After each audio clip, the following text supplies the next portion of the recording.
Hey everyone! So as I promised in one of my earlier videos, I'm going to be discussing the Zeitgeist movement and the idea of a resource-based economy today. So the Zeitgeist movement, which I'll be referring to from here on out as TZM just for convenience purposes, has a lot of different aspects to it, but I'm just exclusively going to be talking about the resource-based economy today. So a few of you guys have asked me this question and have been asking me about the Zeitgeist movement ever since I opened my channel, pretty much. So I hope that this video will answer your questions, and I would love to hear your feedback in the comments down below.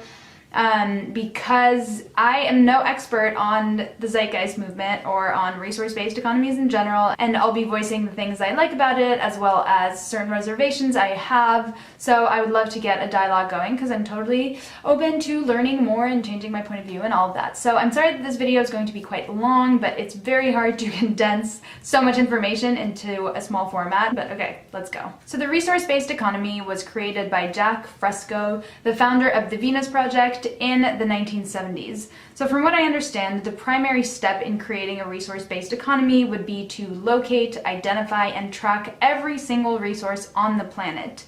From there, we'd implement what they call a global resource management system to account for every relevant resource on the planet and monitor how those resources are produced and are distributed. Since our main goal in this economy is efficiency and sustainability, it also makes sense that we would want to minimize activities that have a negative impact on the planet, like, for example, oil and coal.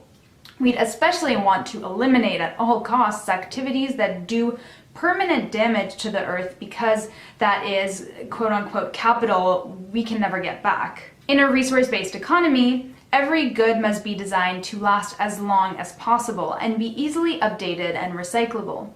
Furthermore, we must localize production and reduce transport of goods as much as possible. As for the use of the products themselves, the resource-based economy recognizes that ownership is extremely wasteful and unnecessary.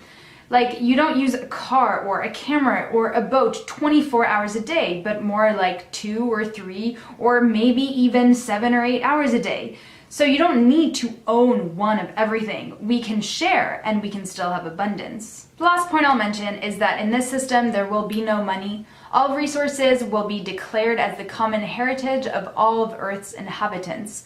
People will finally get goods according to what they need rather than how much money they have. The proponents of a resource-based economy explain that by maximizing and really utilizing the latest scientific and technological advances, humans could reach extremely high levels of productivity and create an abundance of resources for all. Okay, so that was a short overview of the resource-based economy. I hope I did an okay job.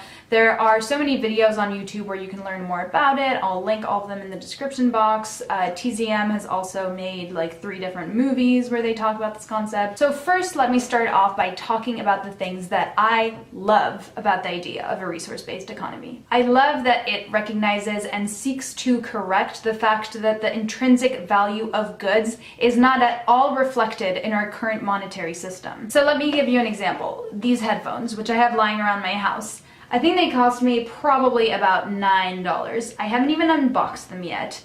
They were probably made in China or Korea or something. They probably contain parts that had to be shipped from like 6 different countries. They had to be shipped all the way to France. They kind of suck and weren't expensive, so they're probably gonna last only like 6 months.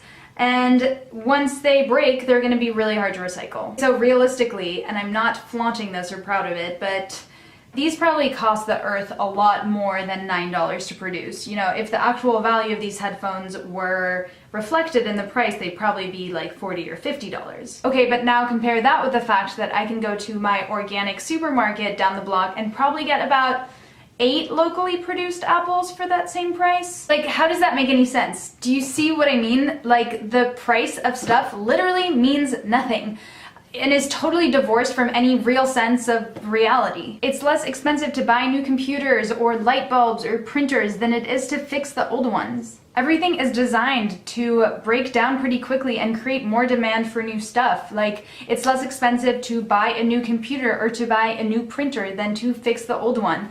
Clothes fall out of fashion or rip apart, so instead of fixing them, we must get new ones.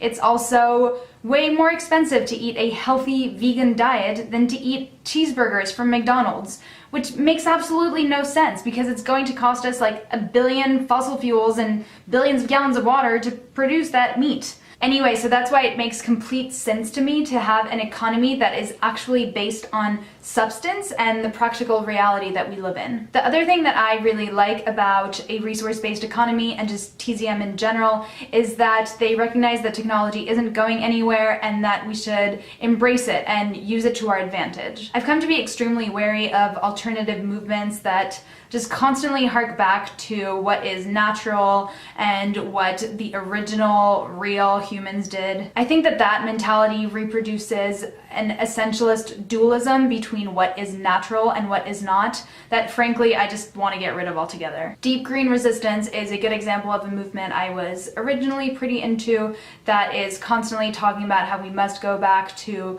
pre-civilization, pre-industrial times. And then I guess sort of unsurprisingly, I found out they were very anti-trans, pretty anti-vaccine, anti-vegan, etc. So it taught me to be very careful of movements that are constantly harking back to how it was better before. I think a lot of those movements actually also have like extreme right and white supremacist undertones, which like, not super into. Like, I don't idealize how the world was before capitalism, and I certainly don't idealize the post-capitalism world because unfortunately we are heading down a pretty bleak path unless we reverse it very, very quickly. But I do think that a new system must be based in actual material substances, that there can't be this weird made-up idea of what money is that determines literally the production distribution of every single resource on the planet. I also don't think we should try and focus on what the original humans did and all become kind of hunter-gatherer paleotypes or frugivores or anything like that.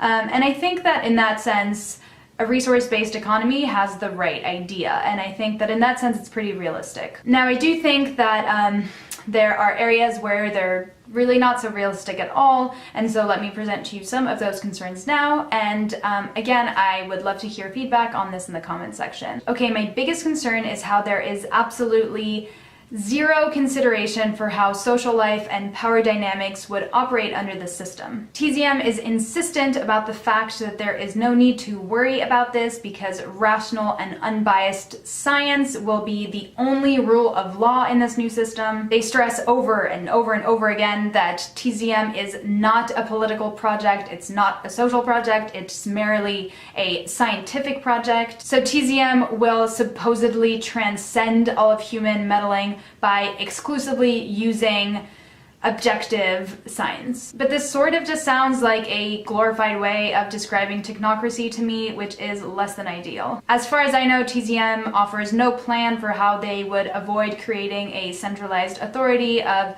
technocrats and scientists, which would essentially become the new ruling class and run things according to their own interests. Furthermore, it's indisputable that when your solutions rely exclusively on science and technology, the future of the planet lies in the hands of those that are already powerful. If capitalism has taught us anything, it is that the means of production need to be expropriated from the hands of a tiny elite and owned by the majority of the people for the people. I don't understand how TZM expects the rich to willingly sign away their power and their wealth, but not just that, also design and monitor its redistribution.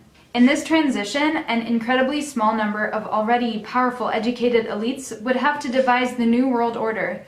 And it just seems sort of naive to think that this system won't be anything but completely fair. Another pretty glaring flaw is the fact that there exists no science that is totally devoid of human intervention. By unquestioningly holding science as the only gold standard, I wonder if TZM is just unaware or willingly ignorant of the dominant role that science has played in legitimizing slavery, sterilization, women's oppression, animal cruelty, and so on and so forth for hundreds of years.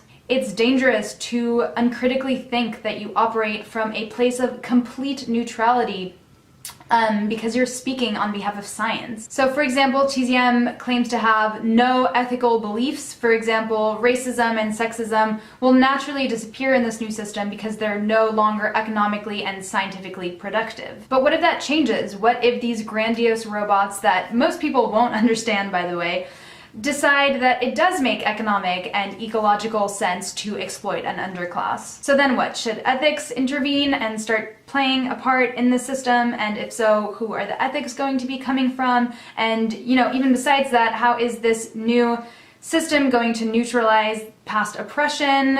Is it going to be irrelevant when we somehow go into this new era? I don't know. How can we relinquish all of our destinies to science when we know how biased man-made science has been in the past? And frankly, judging from some of the things that TZM director Peter Joseph has advocated in the past, I'd be nervous to let this cis, straight, white male decide the fate of sexism and racism. For example, he has a blog post where he answers a question that he's asked about why there aren't more black people and women in his films.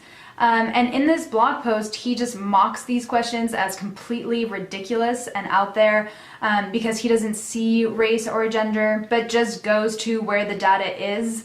He explains that to even point out those differences is reverse sexism and reverse racism.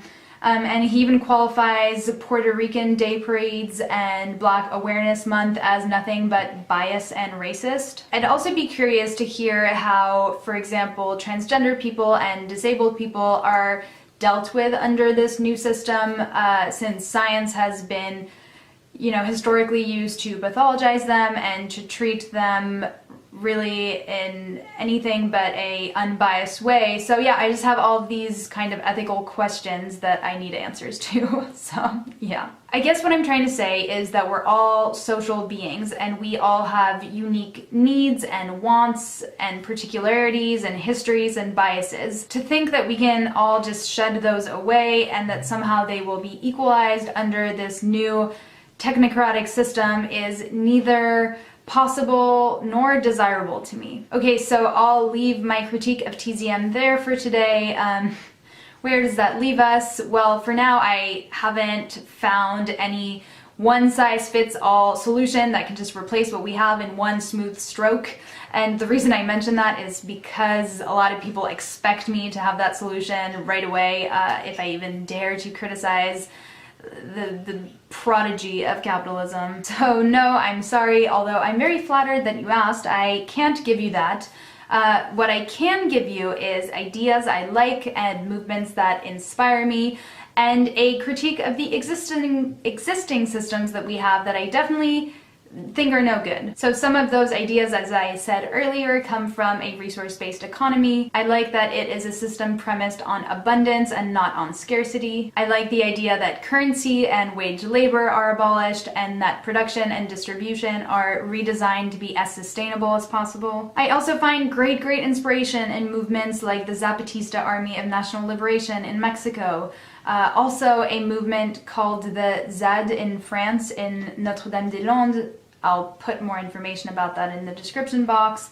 Also the NOTAV movement in Italy. So both ZAD and NOTAV are militant occupations established to physically halt the development of corporate projects. Overarching things that I like about these three movements: they are anti-authoritarian, they are self-sustainable, they don't have currency, they are against incarceration, they seek indigenous control over the local resources, they are against the military, and they advocate for a model that is based on cooperation rather than competition. I'm also inspired by the ideas of the Argentinian worker-owned factory movement, starting after the economic collapse of 2001, where workers occupied bankrupt businesses where they were formerly employed.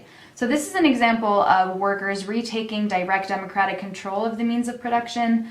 And these worker-run businesses were also radically anti-authoritarian, and they abolished the division of labor inside the factories and the businesses by having the workers rotate positions every few months. there are still several of these businesses that are successfully operating in Argentina today. So unfortunately, I don't have time to go into great lengths about these movements in this particular video, but I'm open to making a video of it in the future, and I'll also put a bunch of links in the description box if you'd like to learn more. So that is it for this video. I would love to hear your feedback in the comments below. What do you think about a resource-based economy? What do you think about the concerns that I brought up? Are there any movements that inspire you, or links that you would like me to look into, and also just other people from the community? Yeah, all of that. So I hope that you enjoyed it. I think I already said that, but please give this video a thumbs up if you did, and make sure to subscribe to my channel. Share this video around to anyone who might enjoy it. And yeah, with all that said, I'll see you super shortly in my next video. Bye!